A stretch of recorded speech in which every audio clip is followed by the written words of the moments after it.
Daniel capítulo 7. Daniel sitúa esta asombrosa revelación que documenta el capítulo que estamos estudiando cuando Belsasar se encuentra en su primer año como corregente de Babilonia, que según la Enciclopedia Británica fue alrededor del 550 a.C. Si Daniel estaba en la adolescencia en el año 605 a.C., cuando lo llevaron cautivo a Babilonia, para cuando recibió estas revelaciones, debía tener más de 70 años. En el capítulo 2 de Daniel, Dios le dio una visión de los gobiernos mundiales del hombre a Nabucodonosor, el gran rey de uno de estos gobiernos de Babilonia, como una hermosa estatua de oro y de plata. Aunque la imagen se devaluaba desde el oro hasta la arcilla, todavía era una imagen bien parecida. Sin embargo, cuando él le dio la visión a Daniel, a quien se le podía confiar la forma en cómo Dios los mira, los mostró como bestias crueles, feroces y terribles. Esta interesante visión de las bestias de Daniel, en el capítulo 7, explica lo que ya hemos visto en Daniel 2, pero con más detalles. La visión trata de 4 grandes bestias que se elevan desde el mar, y la cuarta teniendo 10 cuernos. Estas 4 grandes bestias, además de los 10 cuernos, son idénticas en paralelo a los 5 grandes imperios previstos en la imagen de Daniel, capítulo 2. Es de destacar, eso sí, que Daniel vio en visión y en profecía el ascenso y la caída de estos grandes imperios muchos años antes de que realmente sucedieran. El énfasis principal de la visión son las revelaciones adicionales sobre el último imperio mundial, y nos da una nueva pieza del rompecabezas del tiempo del fin, introduciendo al maniático dictador de este último régimen del hombre.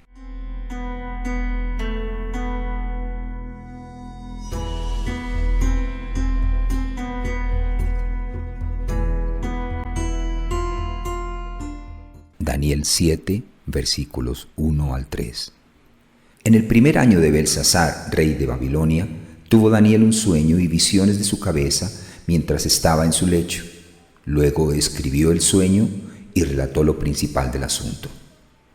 Daniel dijo: Miraba yo en mi visión de noche, y he aquí que los 4 vientos del cielo combatían en el gran mar, y 4 bestias grandes diferentes la una de la otra subían del mar. Daniel sueña con 4 grandes bestias que se forman a partir de los vientos que combatían en el gran mar. El gran mar representa a los pueblos del mundo. Apocalipsis 17:15 dice: Me dijo también, las aguas que has visto donde la ramera se sienta son pueblos, muchedumbres, naciones y lenguas. Los 4 vientos son los 4 vientos del cielo, fuerzas espirituales que Dios usa para manipular el mundo físico a hacer su voluntad, hasta que conozcas que el Altísimo tiene dominio en el reino de los hombres y que lo da a quien Él quiere. Daniel 4:25. Más adelante en el versículo 17 dice: Estas 4 bestias son 4 reyes que se levantarán en la tierra. Y el versículo 23 dice: La cuarta bestia será un 4.º reino en la tierra. Estos versículos demuestran que una bestia es tanto símbolo de rey como de reino.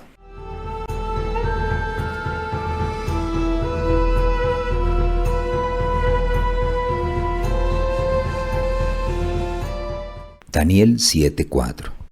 La primera era como león y tenía alas de águila.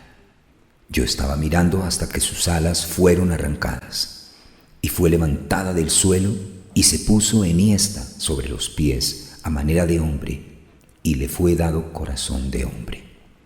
Aunque Dios no revela a Daniel los nombres de estos imperios, o tal vez por alguna razón Daniel no los apunta, los describe de tal manera que al observar la historia es fácil encontrar las similitudes entre las descripciones y los imperios que se sucedieron uno tras otro. También tenemos un esquema para entender el sueño, porque en buena medida traza paralelismos con el que Daniel le interpretó al rey Nabucodonosor casi 50 años antes en Daniel 2. En el capítulo 2, el imperio que se describe es Babilonia, dicho específicamente por Daniel. Dado que él vivía en el imperio babilónico, Era lógico que la primera bestia de la revelación fuera justamente Babilonia. A observar por las características de esta bestia, vemos que las semejanzas se hacen patentes. Las esculturas de Lamassu, los leones alados y toros con cabezas humanas eran comunes en Mesopotamia, que en aquel momento estaba bajo el yugo de Babilonia. Por lo visto, esta bestia representa más concretamente a Nabucodonosor, que había sido un gran conquistador, a semejanza de un león cuyas alas fueron arrancadas, representando la humillación de Nabucodonosor como bestia durante 7 años, según Daniel 4, y finalmente se convierte en una persona mucho más humilde. Por ello se le referencia como con corazón de hombre. Ezequiel 36 dice: «Os daré corazón nuevo, y pondré espíritu nuevo dentro de vosotros, y quitaré de vuestra carne el corazón de piedra, y os daré un corazón de carne».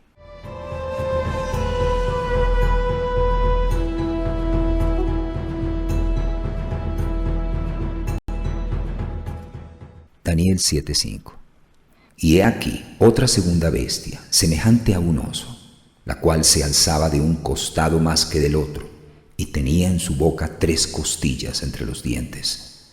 Y le fue dicho: «Levántate, devora mucha carne». La segunda bestia era un oso que corresponde a los brazos y el pecho de plata de Daniel 2.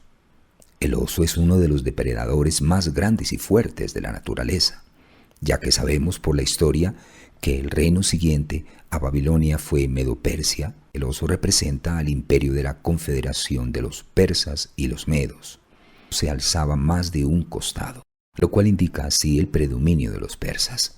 El imperio persa creció hasta convertirse en el imperio más grande de Oriente Medio que se hubiera conocido hasta aquella época. Disponía de ejércitos enormes y aplastaba a sus enemigos con el mero peso numérico. Se dice que las 3 costillas que llevaba en la boca simbolizan los 3 reinos que Persia conquistó o cuyos territorios heredó. El rey Ciro, fundador del imperio persa, conquistó los territorios que previamente habían regido los 3 principales imperios que precedieron a Persia: Egipto, Asiria y Babilonia, entre los cuales estaban incluidos los territorios de Israel y Judá como parte de su dominio.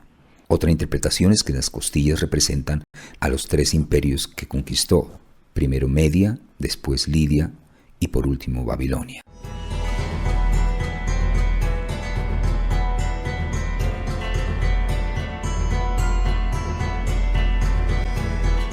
Daniel 7:6. Y después de esto miré, y he aquí otra, semejante a un leopardo, con 4 alas de ave en sus espaldas. Tenía también esta bestia 4 cabezas, y le fue dado dominio. La tercera bestia era semejante a un leopardo con 4 alas y 4 cabezas, representando al imperio de Alejandro Magno, que equivale al vientre y los muslos de bronce de la imagen del capítulo 2. Se da por entendido que las 4 alas representan la celeridad de sus conquistas. A los 20 años, Alejandro comenzó su campaña militar y conquistó todo el mundo civilizado, desde Grecia hasta la India y desde el sur de Rusia hasta el norte de África, en tan solo 10 años, venciendo al imperio persa en el 333 a.C. en la famosa batalla de Isos. Pero justo cuando estaba en la cúspide de su poder fuerte y con solo 33 años, Alejandro murió. Su imperio tal vez no fue el más poderoso, pero fue el más extenso de los que dominaron el mundo de su tiempo. Su imperio se fue diseminando, como las 4 cabezas indican, hacia los 4 vientos de la tierra, cumpliéndose aquello de que luego de la muerte de Alejandro el imperio se fragmentaría rápidamente, convirtiéndose en 4 reinos separados regidos por sus 4 generales.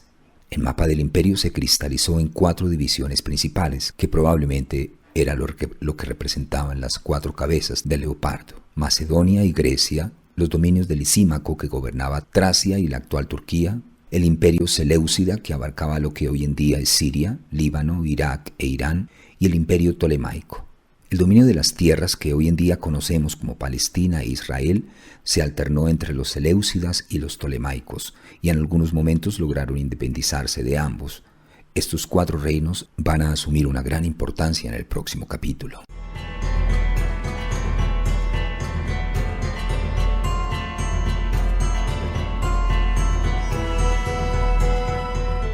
Daniel 7, versículos 7, 19 y 23. Después de esto miraba yo en las visiones de la noche, y he aquí la cuarta bestia, espantosa y terrible, y en gran manera fuerte, la cual tenía unos dientes grandes de hierro, devoraba y desmenuzaba, y las sobras hollaba con sus pies, y era muy diferente de todas las bestias que vi antes de ella, y tenía 10 cuernos. Entonces tuve deseo de saber la verdad acerca de la cuarta bestia, que era tan diferente de todas las otras, espantosa en gran manera, que tenía dientes de hierro y uñas de bronce, que devoraba y desmenuzaba, y las sobras hollaba con sus pies. Dijo así: la cuarta bestia será un cuarto reino en la tierra, el cual será diferente de todos los otros reinos, y a toda la tierra devorará, trillará y despedazará.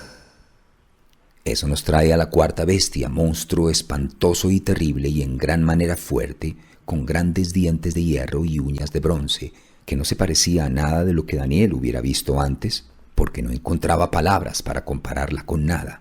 Esta bestia con los dientes grandes de hierro corresponde a las piernas de hierro en la imagen de Daniel 2 y es, por supuesto, Roma, una bestia grande, poderosa, fuerte y terrible, que devora y desmenuza al mundo conocido y civilizado de su día. Y sin embargo, tan magnífico fue el concepto romano de la ley, la nobleza de sus ideas, su lengua y literatura, que han influido en todas las culturas y civilizaciones posteriores. Esta bestia tan diferente literalmente holló las obras de las civilizaciones con la huella de su cultura. Estos versículos que se cumplen con Roma fueron escritos cientos de años antes de que este imperio surgiera, los dientes de hierro y uñas de bronce. Roma aplastó a sus vecinos por cientos de años. Aquí en esta descripción todo es fiereza y poder. A partir de aquí la visión salta hacia el futuro. Continúa de cerca, ya que hay muchos detalles en los próximos versículos sobre el anticristo y su reino.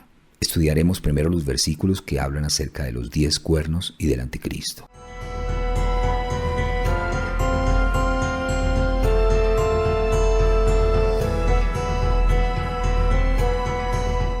Daniel 7, versículos 8, 11, 20, 21, 24 y 25. Mientras yo contemplaba los cuernos, he aquí que otro cuerno pequeño salía entre ellos, y delante de él fueron arrancados 3 cuernos de los primeros. Y he aquí que este cuerno tenía ojos como de hombre y una boca que hablaba grandes cosas. Yo entonces miraba a causa del sonido de las grandes palabras que hablaba el cuerno. Miraba hasta que mataron a la bestia, y su cuerpo fue destrozado y entregado para ser quemado en el fuego. Asimismo, acerca de los 10 cuernos que tenía en su cabeza y del otro que le había salido, delante del cual habían caído 3. Y este mismo cuerno tenía ojos y boca que hablaba grandes cosas, y parecía más grande que sus compañeros. Y veía yo que este cuerno hacía guerra contra los santos y los vencía. Y los 10 cuernos significan que de aquel reino se levantarán 10 reyes. Y tras ellos se levantará otro, el cual será diferente de los primeros, y a 3 reyes derribará. Y hablará palabras contra el Altísimo, y a los santos del Altísimo quebrantará. Y pensará en cambiar los tiempos y la ley, y serán entregados en su mano hasta tiempo y tiempos, y medio tiempo. ¿Cuál es el tema central del capítulo 7 de Daniel? El anticristo. No se olviden de su reino, de los 10 cuernos que surgen del cuarto reino. Él no sería nada sin su reino. Aquí se mencionan otros reinos que le preceden, a fin de darle el marco necesario para identificar específicamente de qué reino se trata. Y en la cabeza de la cuarta bestia había 10 cuernos. Si hacemos memoria de la imagen de Daniel 2, esta tenía 10 dedos. Se deduce que los 10 cuernos y los 10 dedos simbolizan los mismos 10 reinos. También aparecen 10 cuernos en la última cabeza de una horrible bestia de 7 cabezas descrita en el Apocalipsis capítulo 17. Los versículos 12 y 13 dicen: Y los 10 cuernos que has visto son 10 reyes que aún no han recibido reino, pero por una hora recibirán autoridad como reyes juntamente con la bestia. Estos tienen un mismo propósito y entregarán su poder y su autoridad a la bestia. Allí dice que esos 10 cuernos son 10 reyes y que le entregarán su poder al anticristo. colaborarán y trabajarán con Él y para Él. Por lo tanto, si son los mismos 10 reinos, esos 10 cuernos de la horrenda bestia son 10 reyes o reinos muy estrechamente relacionados con el imperio del Anticristo en el tiempo del fin. Y así como en Daniel 2, estos 10 cuernos son 10 reinos que tienen sus raíces en el antiguo imperio romano. Una porción considerable de la Europa actual del Oriente Medio y un poco del norte de África formó parte del imperio romano. Por tanto, los capítulos 2 y 7 de Daniel permiten deducir de forma bastante convincente que estos 10 reyes o reinos tienen sus raíces y son ramificaciones del antiguo imperio romano. Sin embargo, recientemente algunos estudiosos especulan que estas naciones del tiempo del fin, simbolizadas en estos 10 cuernos y de donde el cuerno pequeño o anticristo sube, muy bien podrían ser los países islámicos del Oriente Medio y África del Norte, que conforman el núcleo del futuro gobierno mundial del anticristo. Lo veremos. La interpretación tradicional y prevalente es que esta liga de 10 naciones vendrá de Europa. Muchas veces las predicciones de la Biblia no tienen sentido hasta que los sucesos ocurren. Entonces las recordaremos y estimulará nuestra fe en ellas. No estamos tratando aquí de identificar exactamente al último líder mundial ni a su nación. No es lo que sabemos todavía en este momento. Cuando llegue la hora, no habrá necesidad de especular. Por lo menos sabemos que ciertas naciones que alguna vez formaron parte del Imperio Romano se unirán con el Anticristo, como explica el capítulo 17 del Apocalipsis. Pero luego aparece otro cuerno que inicialmente era más pequeño que los demás y después creció más que todos ellos.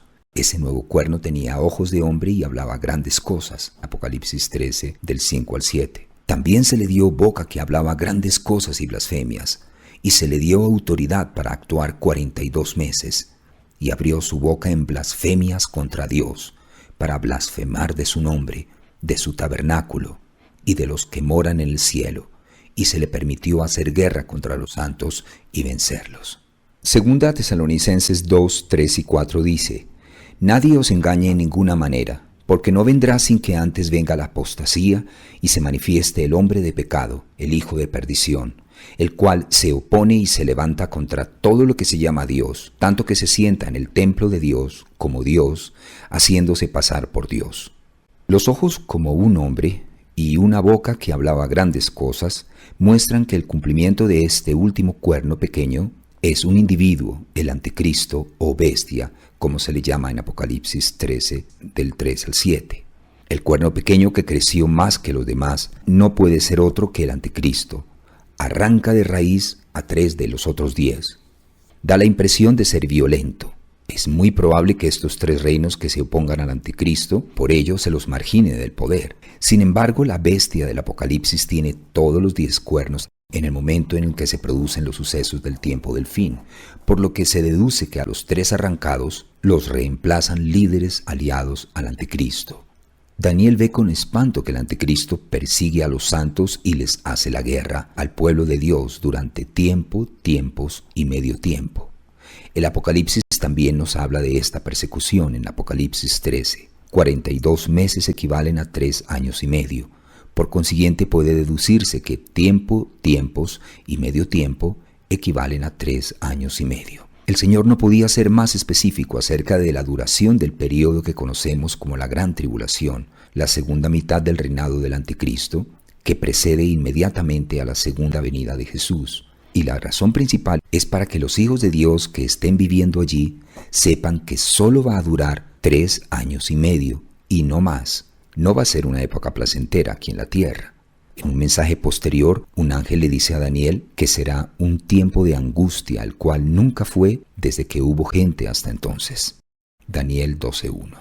En aquel tiempo se levantará Miguel, el gran príncipe que está de parte de los hijos de tu pueblo, y será tiempo de angustia, cual nunca fue desde que hubo gente hasta entonces. Pero en aquel tiempo será libertado tu pueblo, todos los que se hallen escritos en el libro. Marcos 13:20 dice: Y si el Señor no hubiese acortado aquellos días, nadie sería salvo, mas por causa de los escogidos que Él escogió, acortó aquellos días.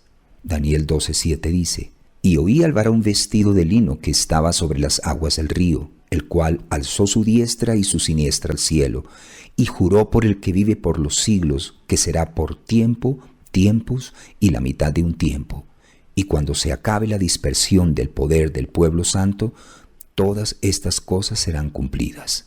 Este hombre tiene una agenda. Él odia a Dios y va a cambiar las leyes de la humanidad en un intento por sacar a Dios fuera de su gobierno. El sueño del ateo parecerá por un tiempo hacerse realidad. También será ilegal adorar a Dios y al Cordero de Dios Jesucristo. Aquellos que traten de adorarlo serán perseguidos sin piedad. Él no se va a presentar ante el mundo como: buenos días, pueblos del mundo, soy el anticristo. Será sutil en un principio. En realidad el anticristo irá en contra de Cristo, pero también lo va a imitar. El mismo lobo con piel de cordero. No solo hace la guerra, sino que a Daniel le da la impresión de que gana la guerra imponiéndose sobre el pueblo de Dios. No dice que lo vaya a destruir por completo, sino que lo dispersa, de manera tal que ya no puede tener tanto poder e influencia en el mundo y en la política. La bestia va a vencer a la iglesia en lo que a su poder temporal se refiere: edificios, organizaciones y dinero, y muchos sufrirán como mártires, según los versículos 21 y 25. No va a poder destruir a todo el pueblo santo, pues en los versículos 18, 22 y 27 se menciona que los santos recibirán y poseerán el reino, y éste les será entregado a ellos. Pero intentará alterar los tiempos y la ley. Los dictadores siempre promulgan leyes para reforzar su poder o reprimir a sus oponentes. Por un tiempo parecerá casi imposible poder detener el avance arrasador del anticristo en la escena mundial, pero solo va a ser una ilusión, pues Dios lo tiene en la mira y solo le permitirá llegar hasta cierto punto. El mundo ya ha sufrido muchos tiranos, aunque ninguno será tan monstruoso como este. Sin embargo, al igual que los que le precedieron, le espera la ruina. En resumen, esta cuarta bestia tiene 3 etapas. La primera simboliza el antiguo imperio romano, que de acuerdo a la historia secular, conquistó el imperio griego. La segunda describe los 10 cuernos, reyes o naciones del tiempo del fin, que crecen de la cabeza de esta cuarta bestia y que cooperarán y entregarán su poder al anticristo.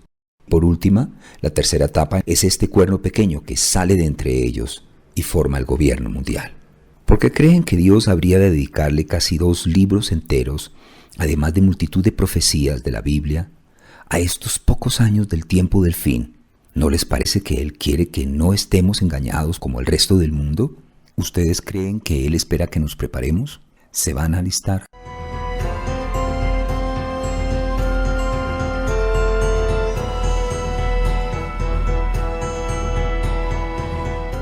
Y el final feliz de la visión. Daniel 7, versículos 9 y 10. Estuve mirando hasta que fueron puestos tronos, y se sentó un anciano de días, cuyo vestido era blanco como la nieve, y el pelo de su cabeza como lana limpia. Su trono llama de fuego, y las ruedas del mismo fuego ardiente. Un río de fuego procedía y salía delante de él. Millares de millares le servían, y millones de millones asistían delante de él. El juez se sentó, y los libros fueron abiertos. Cuando Daniel observa las bestias, ve un salón con un trono. Tras observar las bestias, Daniel ve un recinto con un trono, a Dios, el anciano de días, sentado y rodeado por una innumerable multitud. Este anciano con vestiduras blancas y resplandecientes y con un cabello completamente blanco. Es una de las pocas descripciones que se hacen de Dios en toda la Biblia. Si se multiplica 10,000 por 10,000 la cantidad con la que describió Daniel la multitud presente ante Dios en el versículo 10, son 100 millones. La muchedumbre que había en el recinto del trono era pues inmensísima. El apóstol Juan en Apocalipsis también tuvo una visión similar. Apocalipsis 7:9 dice: miré, y he aquí una gran multitud, la cual nadie podía contar, de todas las naciones y tribus y pueblos y lenguas que estaban delante del trono y en presencia del Cordero, vestidos de ropas blancas.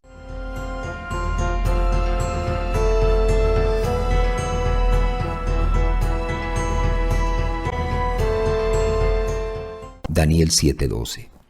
Habían también quitado a las otras bestias su dominio, su soberanía o poder independiente, pero les había sido prolongada la vida hasta cierto tiempo. Durante el milenio todavía habrán naciones sobre la tierra, pero les había sido prolongada la vida.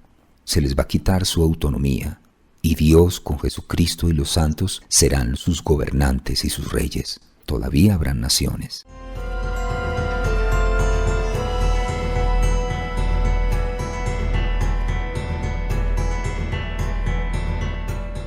Daniel 7:13. Miraba yo en la visión de la noche, y aquí, con las nubes del cielo venía uno como un hijo de hombre, que vino hasta el anciano de días, y le hicieron acercarse delante de él. Siempre se aparece en las nubes. Se fue en las nubes, viene sobre las nubes, siempre asociado con las nubes. En las nubes llega el Hijo del Hombre. Este es uno de los pocos lugares donde se muestran las distintas personalidades de Dios y de Jesús. Dos diferentes personalidades, el Hijo del Hombre, que solo podría ser Jesucristo, y el Anciano de Días, Dios Padre. Sabemos que se trata de Jesús porque Él se refirió a sí mismo como el Hijo del Hombre en varias ocasiones a lo largo de los Evangelios. En Mateo 8, 16, Marcos 14, Lucas 9 y Juan 13. Los judíos eran muy versados en las Escrituras y Jesús deliberadamente les hacía saber a quienes lo escuchaban que Él era el Hijo del Hombre del libro de Daniel. Así como aparece en las nubes de esta visión, aparecerá también en las nubes en su segunda venida. Apocalipsis 1:7 dice: He aquí que viene con las nubes, y todo ojo le verá, y los que le traspasaron, y todos los linajes de la tierra harán lamentación por él. Mateo 24:30 dice: Entonces aparecerá la señal del Hijo del Hombre en el cielo, y entonces lamentarán todas las tribus de la tierra, y verán al Hijo del Hombre viniendo sobre las nubes del cielo con poder y gran gloria. Hechos 1:9 y 11 dice: Y habiendo dicho estas cosas, viéndolo ellos, fue alzado y le recibió una nube que le ocultó de sus ojos. Varones Galileos, ¿por qué estáis mirando al cielo? Este mismo Jesús que ha sido tomado de vosotros al cielo, así vendrá como le habéis visto ir al cielo.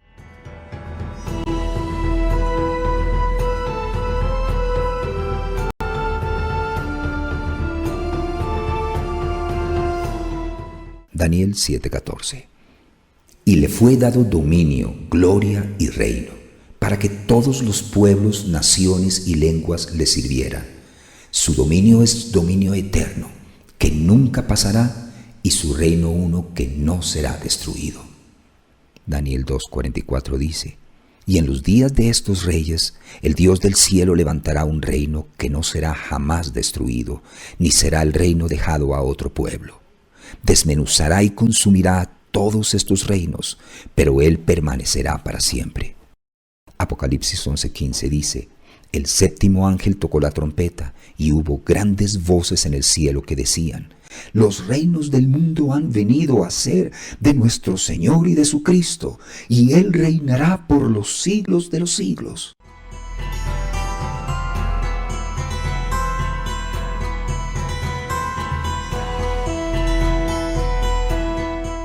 Daniel 7, del 15 al 18, 22 y 26.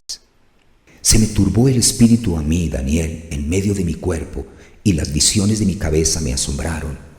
Me acerqué a uno de los que asistían y le pregunté la verdad acerca de todo esto, y me habló y me hizo conocer la interpretación de las cosas. Estas 4 grandes bestias son 4 reyes que se levantarán en la tierra. Después recibirán el reino los santos del Altísimo y poseerán el reino hasta el siglo, eternamente y para siempre, hasta que vino el Anciano de Días y se dio el juicio a los santos del Altísimo. Y llegó el tiempo y los santos recibieron el reino. Pero se sentará el juez y le quitarán su dominio para que sea destruido y arruinado hasta el fin. El anticristo acaba por ser arrojado al lago de fuego. En el Apocalipsis dice que se le arrojará después de terminar derrotado en la batalla de Armagedón. Apocalipsis 19:20. Después al Hijo del Hombre se le da el dominio, la gloria, el reino, y todos los moradores de la tierra le servirán. Y no solo Jesús recibe el reino, sino que también los santos toman posesión de él.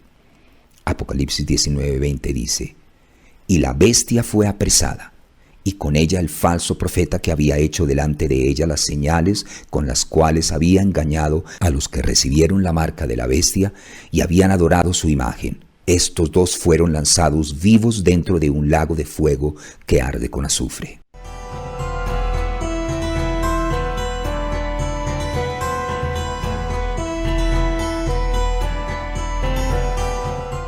Daniel 7:27. Y que el reino y el dominio y la majestad de los reinos debajo de todo el cielo sea dado al pueblo de los santos del Altísimo, cuyo reino es reino eterno, y todos los dominios le servirán y obedecerán. Apocalipsis 24 dice: Y vi tronos, y se sentaron sobre ellos los que recibieron facultad de juzgar. Y vi las almas de los decapitados por causa del testimonio de Jesús y por la palabra de Dios, los que no habían adorado a la bestia ni a su imagen, y que no recibieron la marca en sus frentes ni en sus manos, y vivieron y reinaron con Cristo 1000 años. Todo esto se va a cumplir tanto espiritual como literalmente en el milenio, al final de la batalla de Armagedón, cuando bajemos a hacernos con el poder y nos sea entregado el reino. Por raro que parezca, dice que se nos va a entregar a nosotros, que lo pondrán en nuestras manos. ¿Qué es lo que sucede en la batalla de Armagedón? Que el Rey de Reyes se apodera del reino y nos lo entrega a nosotros. ¡Qué maravilla!, ¿no? Él nos entrega el reino. Siempre hablamos del reino de Dios, del reino de los cielos, del reino de Dios en la tierra, el reino de Jesucristo, el Rey de Reyes y todo eso. Es su reino, pero nos lo va a entregar a nosotros. Lucas 12:32 dice: No temáis, manada pequeña, porque a vuestro Padre le ha placido daros el reino. Pero mucha gente se vuelve muy teórica y tiene ideas confusas que después de que Jesús regrese vamos a estar por allá, en algún lugar llamado cielo o algo así. Pues bien, el cielo no va a estar por allá, en algún lugar. Va a estar aquí mismo, en la tierra, un cielo en la tierra durante el milenio. Vamos a regir y a reinar con Cristo aquí mismo en la tierra, sobre las naciones y la gente que no se haya salvado, que no haya sido destruida por los juicios de Dios que descargó sobre el anticristo.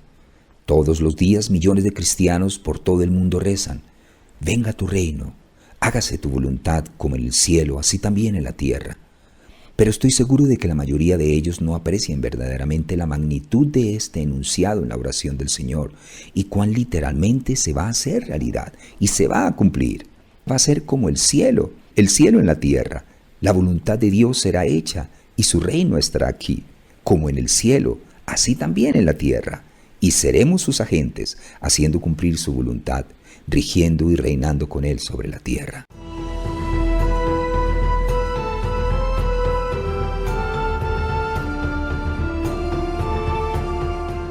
Daniel 7:28.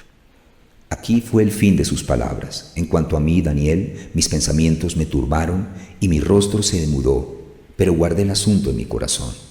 Aunque Daniel nos cuenta que ver todo este horror lo atribuló a tal punto que se sintió visiblemente desmejorado, esto nos permite leerlo y alegrarnos que la victoria final será nuestra. Se avecinan tiempos muy difíciles y a todas luces parecerá que iremos perdiendo, pero al final saldremos triunfantes. Acerca del hombre de pecado. Si estamos en lo correcto al pensar que la cuarta bestia corresponde al reino de hierro de la imagen del sueño de Daniel 2, el imperio romano entonces, por definición, a Daniel fue dado conocimiento sobre sucesos posteriores a su tiempo. ¿Qué sucesos?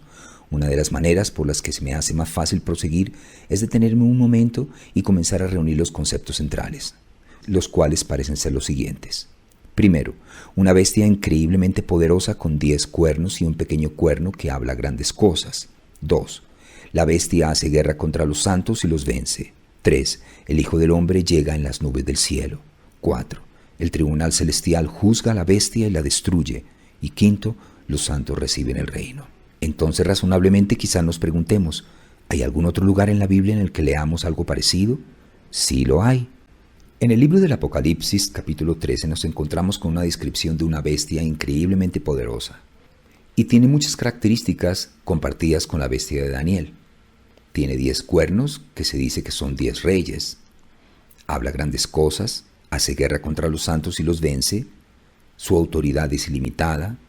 En Daniel por tiempo y tiempos y medio tiempo. En Apocalipsis por 42 meses, 3 años y medio. Y 5, la bestia del Apocalipsis combina las características de las primeras 3 bestias de la visión de Daniel, como un leopardo con pies como de oso y boca como la de león. Estas similitudes son extraordinarias. Además, la bestia en Daniel es juzgada en el contexto de la venida del Hijo del Hombre en las nubes del cielo. La bestia en Apocalipsis es destruida por el jinete del caballo blanco que viene a la tierra desde el cielo, descrito como la palabra de Dios, el Rey de Reyes y Señor de Señores. Por seguro Daniel y Apocalipsis están describiendo lo mismo, usando un lenguaje altamente simbólico y muy parecido. La pregunta entonces es, ¿qué realidad simboliza la bestia? Para poder contestar esa pregunta, quizás nos preguntemos si las Escrituras hablan en algún otro lugar sobre algo parecido.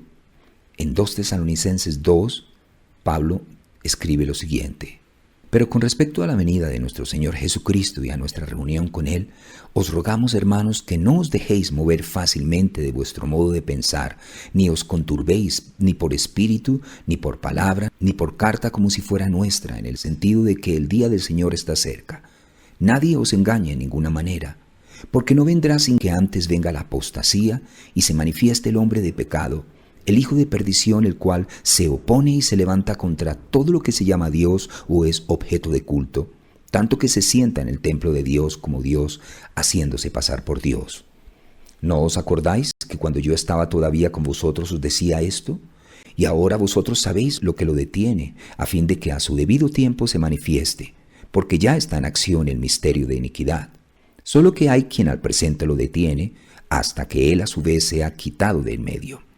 Y entonces se manifestará aquel inicuo, a quien el Señor matará con el espíritu de su boca y destruirá con el resplandor de su venida.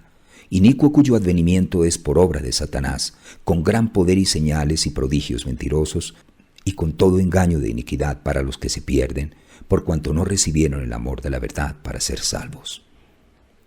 Parece que aquí Pablo está describiendo en un lenguaje directo lo que Daniel y Apocalipsis describen de una manera simbólica: el último tipo de poder mundial que será destruido por la venida de Cristo.